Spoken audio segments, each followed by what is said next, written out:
Hi అండి. ఈరోజు మనం చేజర్ యూజ్ చేసి ఇలాంటి చేజింగ్ ఎఫెక్ట్స్ ఎలా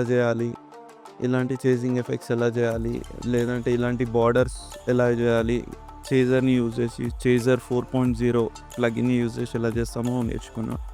ఫస్ట్ ఆఫ్ ఆల్ దానికోసం అయితే మనకి చేజర్ అనేది ఇన్స్టాల్ అయి ఉండాలి.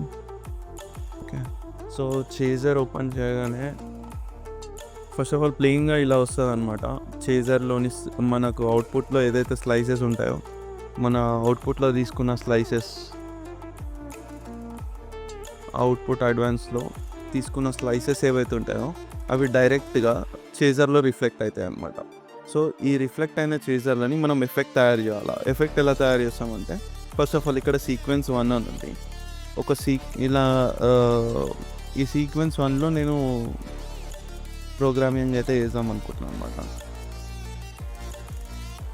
స్టెప్ 1 వచ్చేసి సెంటర్లో వైట్నెస్ కావాలి. వైట్నెస్ మీన్స్ అక్కడ చేజింగ్ అనేది స్టార్ట్ అవ్వాలి. 2 వచ్చేసి ఇలా, థర్డ్ వచ్చేసి ఇట్లా స్టెప్ బై స్టెప్ మనం దీనికి గైడ్ చేయాలన్నమాట. సో 5 స్టెప్స్లో ఇది ఫినిష్ అయింది. సో నేను ఇక్కడ ఉన్న 16 స్టెప్స్ నుండి 5 స్టెప్స్కి తీసుకొచ్చిన. దీన్ని ఒకసారి ప్లే చేసి చూద్దాం. ఇట్లా బై స్టెప్ ఈ చేజింగ్ అనేది అయితే మనకి ఇక్కడ కనిపిస్తుంది అనమాట. సో ఇట్లా మనం ఎన్నైనా ఎఫెక్ట్స్ తీసుకోవచ్చు అనమాట. మనం ఇక్కడ ఒక సీక్వెన్స్ ఉంది కదండి, ఇది సీక్వెన్స్ 1 ఇలాంటి ఎఫెక్ట్ తీసుకుంటే, సీక్వెన్స్ 2 మనకి ఇక్కడ సీక్వెన్స్ యాడ్ చేసుకోవడానికి ఇక్కడ ఉంటుంది అనమాట. సో ఇక్కడ సీక్వెన్స్ 1 ఏదైతే ఉందో మనం ఈ స్టెప్స్ ఇచ్చాం. సీక్వెన్స్ 2కి ఇక్కడ యాడ్ కొట్టి సెకండ్ సీక్వెన్స్లో ఎలా అంటే అవుట్ సైడ్ నుండి ఇన్సైడ్కి ఇట్లా స్టెప్స్ అనేటివి మనం క్రియేట్ చేసుకోవాలన్నమాట.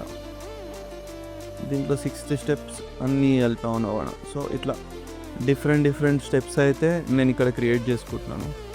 అండ్ థర్డ్ సీక్వెన్స్ వచ్చేసి అన్నీ ఆల్టర్నేట్. స్టెప్ 2 ఆల్టర్నేట్, ఇలాంటి ఒక 2 స్టెప్స్ అనేటివి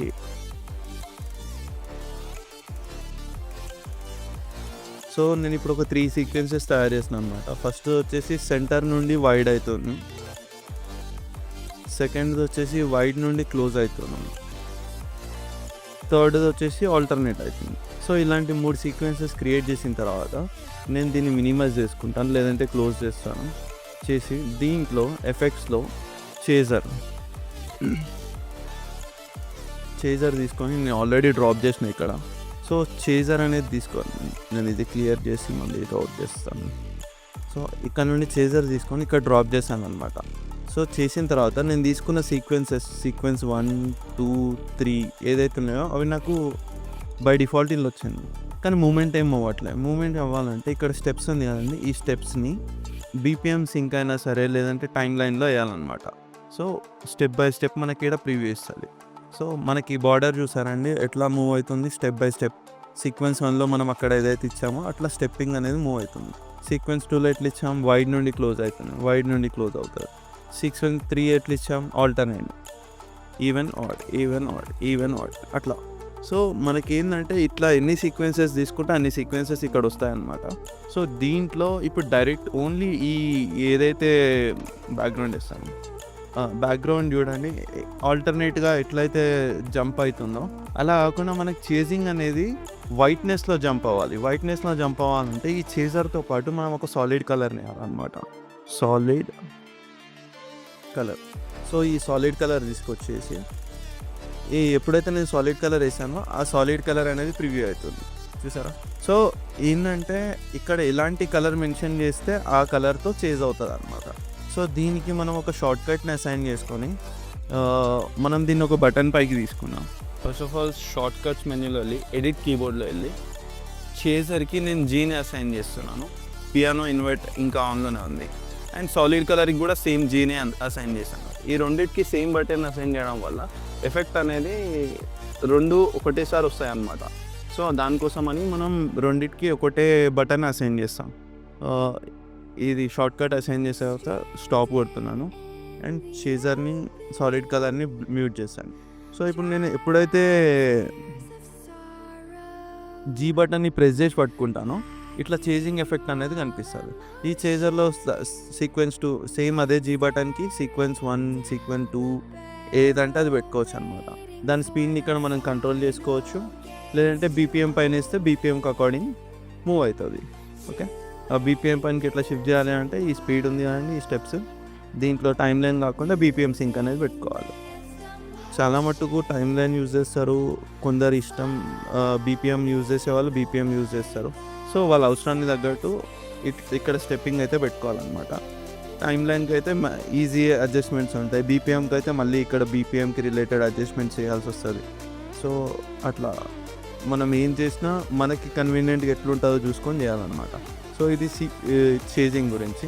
ఇది కాకుండా మనకి సేమ్ ఇదే చేజర్లో మనకి ఇంకొక రకమైన యాడ్ ఆన్ ఏమొస్తుందంటే వైపర్.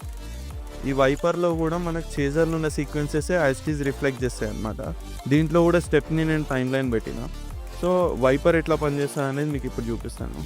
సో వైపర్ అనేది ఇలా పనిచేస్తుంది అన్నమాట.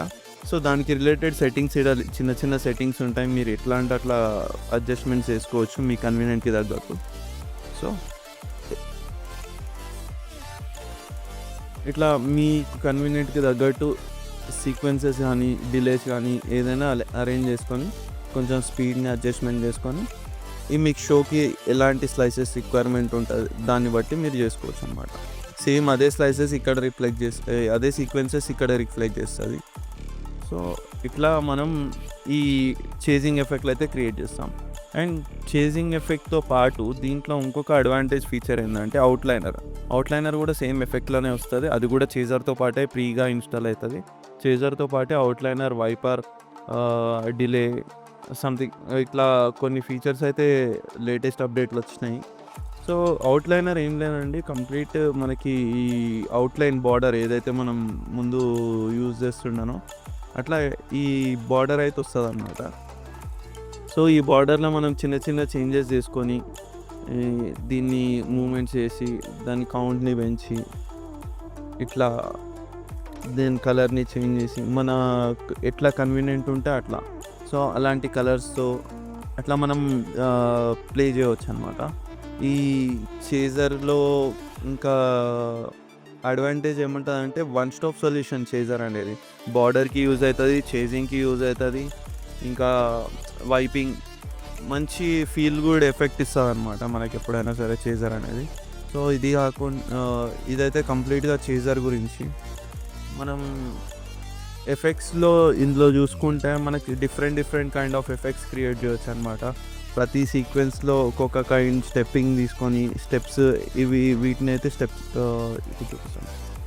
ఇందులో ఒక్కొక్క 1 2 3 4 5 ఏదైతే మూవ్ అవుతున్నాయో ఇది ఒక్కొక్కటి ఒక్కొక్క స్టెప్ని ఇండికేట్ చేస్తుంది. ఒక స్టెప్లో ఏ ప్యానెల్స్ ఆన్ అవ్వాలి, ఏ ప్యానెల్స్లో కలర్ రావాలి, ఏ ప్యానెల్స్లో చేజ్ రావాలి అనేది మనం ఈ స్టెప్స్లలో డిసైడ్ చేయవచ్చు అనమాట. సో ఇట్లా మనం ఎన్నంటే అన్ని సీక్వెన్సెస్ చాలా వరకు ఇక్కడ కంటిన్యూ అన్లిమిటెడ్ సీక్వెన్సెస్ అయితే మనం ప్లాన్ చేయవచ్చు. మనకున్న స్టేజ్ రిక్వైర్మెంట్స్, స్క్రీన్ స్లైసెస్ని బట్టి మనం ఎట్లా అంటే అట్లా ఇక్కడ సీక్వెన్సెస్ అయితే ప్లాన్ చేయవచ్చు అనమాట. సో ఇది చేజర్ గురించి. అండ్ ఎవరికైనా చేజర్ కావాలి అనుకుంటే మీకు ఇంటర్నెట్లో సర్చ్ చేసినా దొరికిపోతుంది, మాకు వాట్సాప్ చేసినా మేము లింక్ కానీ చేజర్ కానీ ఇవ్వడానికి ట్రై చేస్తాం. అండ్ అది కాకుండా చాలా మట్టుకు అందరు అడుగుతున్నారు ఎలాంటి పీసీ అయితే సూట్ అవుతుంది, ఎలాంటి ల్యాప్టాప్ సూట్ అవుతుంది, బేసిక్ లెవెల్ ఏ ల్యాప్టాప్ బాగుంటుంది అని చెప్పేసి అందరు అడుగుతున్నారు అనమాట. సో నేను దానికి రిలేటెడ్ చిన్న బేస్ మోడల్ ఒక ల్యాప్టాప్ లింక్ నేను డిస్క్రిప్షన్లో పెడతాను, ఎవరికైనా నచ్చితే తీసుకోవచ్చు. బడ్జెట్లో కంఫర్టబుల్గా వీజేయింగ్ ప్రాపర్గా నేర్చుకోవడానికి కన్వీనియంట్గా ఉండే ల్యాప్టాప్ అనమాట. ఒక 50-60,000లో వచ్చేస్తుంది. అండ్ పర్ఫార్మెన్స్ కూడా బాగుంటుంది. మీరు నేర్చుకోవడానికి చిన్న చిన్న పార్టీస్ చేయడానికి అయితే 100% యూజ్ అవుతుంది. సో అదొకటి అనమాట.